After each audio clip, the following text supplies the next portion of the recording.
Today's strategy, or today's lesson, was lesson 2, session 4.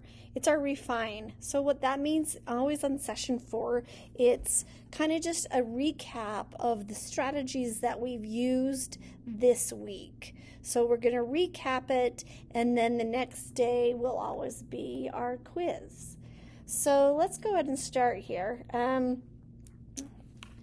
So Kendra has some strawberries. Some. We don't know how many, but she has some. She eats 5 of them. Now she has 8. So how many strawberries did she start with? So we need to write an equation. I always tell them we always need to write an equation to start out with the unknown number. So first of all, have them draw a bond box, okay, to start out with. Then read the story problem over. I like to do it this way. I said Kendra has some strawberries. Do we know how many she started out with? No, that's what we're looking for. So we put a question mark. She eats 5 of them, and now she has 8. So we kind of fill that out, and then it will help them fill out their bond box. We know that she starts out with, well, we know it's 13, but we don't know how many she starts out with. So we're going to put the question mark right there. And then the 5 and the 8 will go here because 5 and 8, they're going to add up to 13. So we do question mark minus 5 equals 8. We can also use 8 plus 5 to find the unknown number. And then that will be our answer, the number that she started with. So I taught him this week, if you start up here, and then you go down, you kind of gather all the numbers as you go.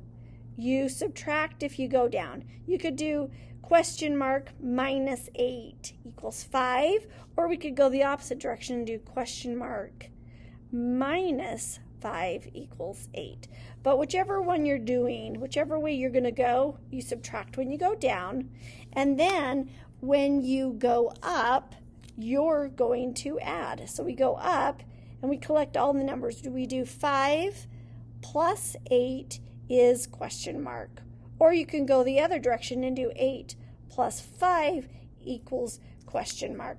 And that gives you your fact families as well. So that kind of helps if you draw the lines here, down here at the bottom like this, have them fill that in, have them fill out the bond box, and then they can go from there. So once they get to that state, then we can choose a strategy to use. So our original problem was question mark, and then we've got a 5 and an 8. Okay? So it started out, so if you do 13 minus 5 equals 8, or we could do 5 plus 8 equals 13. But in this case, we don't know what that 13 is quite yet. So in order to figure that out, if we do the count on strategy, you need to use an addition one. So if we do 5 plus 8 equals, let's figure out what it is. So we do 5, I circle it. Make sure they leave spaces as they write the numbers, because if they squish them all together, they may make a mistake. It's a little bit harder. So I'm going to start at 5. I'm going to add 8 numbers and see what I end on. So 5, 6, 7, 8, 9, 10, 1, 2, 3, 4, 5, 6, 7, 8. There's 8 numbers. So 1, 2, 3, 4, 5, 6, 7, 8. So I ended on 13. So we know my answer is going to be 13. Okay? That's the count on strategy. So whenever you do count on, you always need to make sure you use the addition one. Or you could even just show them to go backwards. If I had, for instance, if I did, say, 12 minus 8, right, equals question mark. If I started out, oh, sorry, that is hard to see. If I did 12 minus 8, Then I could start at the 8 and go to 12. So 8, 9, 10, 11, 12. There's so many different ways you can get to it. Start on 8, I get to 12. How many numbers did I do? 1, 2, 3, 4, 4. So you could do it either way. If you had a subtraction problem, you can think of it this way, or you can change it to an addition problem and do it this way. Okay.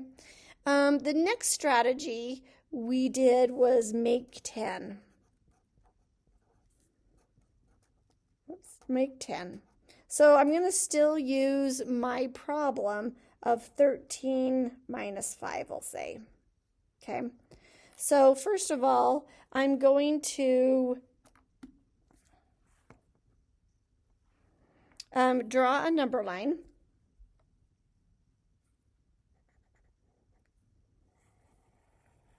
I'm going to start at 13 right here.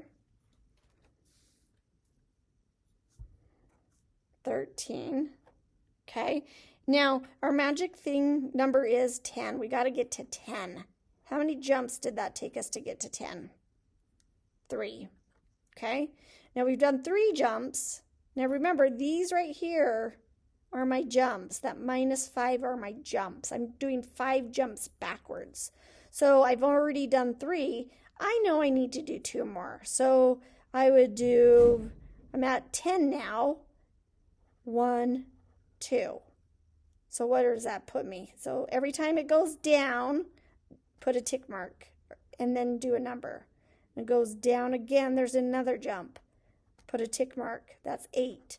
When I've said this before, but if some of you didn't watch my previous videos, this can be a little tricky for kids because they get going and they just do a whole bunch of jumps. Some are really wide and others are very skinny, and then they get it's hard to write the numbers down here, and then it gets all messy and mixed up, and then they're not successful. So making sure that every time you jump, they're even spaces, they're spaced out enough so you can write these numbers down here. Okay, so I did 2 jumps. These are jumps, like I said, so I could go 3 plus 2 is 5. Oh, okay, so I did do 5 jumps, so I ended on an 8. My answer is 8. Okay, or I could also do it this way. I like to kind of have them do both to help them. So it's 13 minus what equals 10. I got to get to 10. So how many did I need to subtract? 3. Is 13 minus 3 10? Yep, okay, I did it right. So I move my 10 down here. 10 minus what equals what?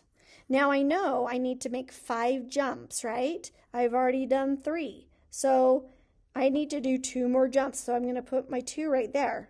3 plus 2 is 5. I did my 5 jumps. So what's 10 minus 2? It's 8. Oh, perfect. There's my answer. And I have them do it both those ways. It kind of helps.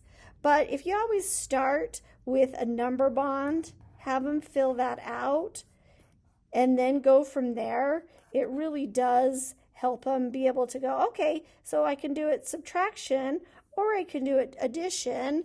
Which way makes more sense to me? And then they can also do their fact families from there. Tonight's homework is pretty easy. You can use count on strategy or make 10s to do those in preparation for our test on Monday. If you have any questions, let me know. Thank you.